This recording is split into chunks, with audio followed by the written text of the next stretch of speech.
Hi, in this video we are going to learn about how to design our forest. Design has to be started right at the master planning stage. Primarily for the reason that we need to know exactly in square meters how much area our forest is going to cover. We need to know this area because we are going to buy the seedlings, all the materials required to make our forest based on the calculation of the area. Also, we need to make a good design for the ease of execution of the project. We need to make sure that there is a proper pathway which brings all the materials to the site easily.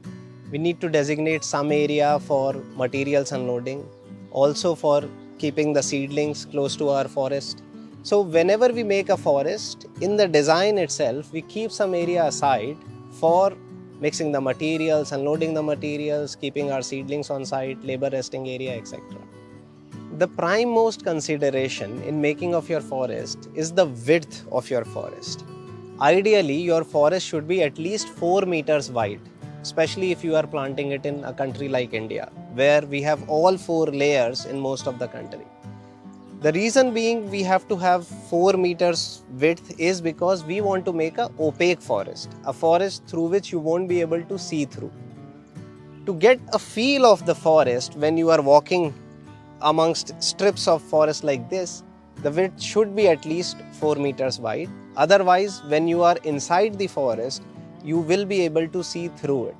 Especially if you are planting a strip along the boundary of a property, to give you a feel of privacy, at least 4 meters wide width is required.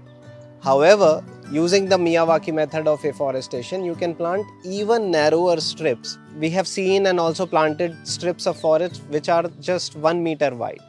However, it starts to look like a tree plantation instead of a forest if it is that narrow. When you design the forest area, make sure it is at least 4 meters wide and also leave at least 1 to 2 meters of additional space around the forest area. If you are planting your forest as a strip, make sure your strip is 4 meters wide and then add additionally 1 to 1.5 meters of space on both sides so that you can plant your fringe and mantle community in this additional space. The rest of the area beyond the fringe and mantle community can be used for planting grasses and herbs. A lot of people ask us, how far away should a forest be from an existing building?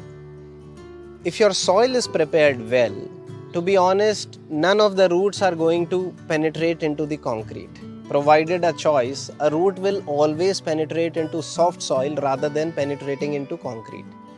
However, if your forest and building are at least 2 meters apart, there will be a column of light and air passage which facilitates the growth of the forest, and also it provides the building the kind of air and sunlight that it would need.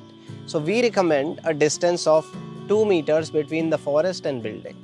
For large afforestation projects, the entire design has to be broken down into mounds of 100 square meters each. So if we are making a forest in 1 hectare area, we will be planting 100 square meters patches of forest 100 times.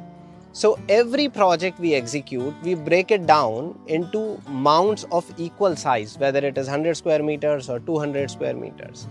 Between these mounds, we leave at least 1 meter distance so that we can create a maintenance walkway, a maintenance path on which the maintenance people can walk through when they are watering the forest or when they are entering the forest area for removal of weeds. If you are designing a walkway which takes a person through the forest, make sure that it is wide enough that even after the trees are grown, the walkway doesn't narrows down. Usually, we leave a distance of 3 to 4 meters between the two edges of the forest. So the walkways are usually 1.5 to 2 meters wide. The effective width of these walkways are 1.5 to 2 meters if we leave a distance of 4 meters between the two edges of the forest. So some of the space is going to be consumed by fringe and mantle community, which has to be there at the edges of the forest. And a lot of trees are going to develop their canopies, which comes and closes down this walkway.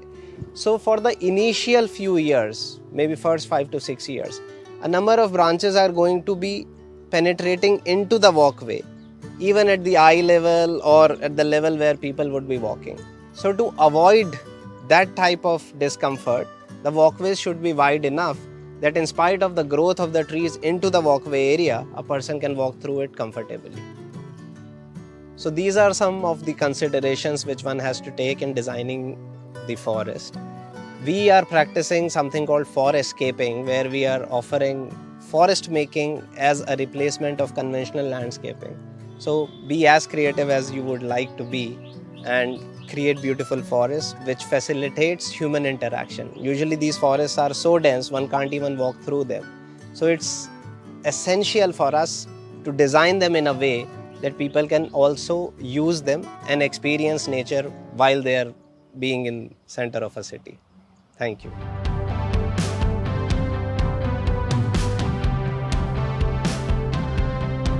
Thanks a lot for staying with us throughout the design session. Now that we have learned how to design our forest, we are going to learn how to test our soil and how to improve it in order to mimic it as the soil of a healthy natural forest. So stay with us and we are going to learn how to work with soil. Thank you.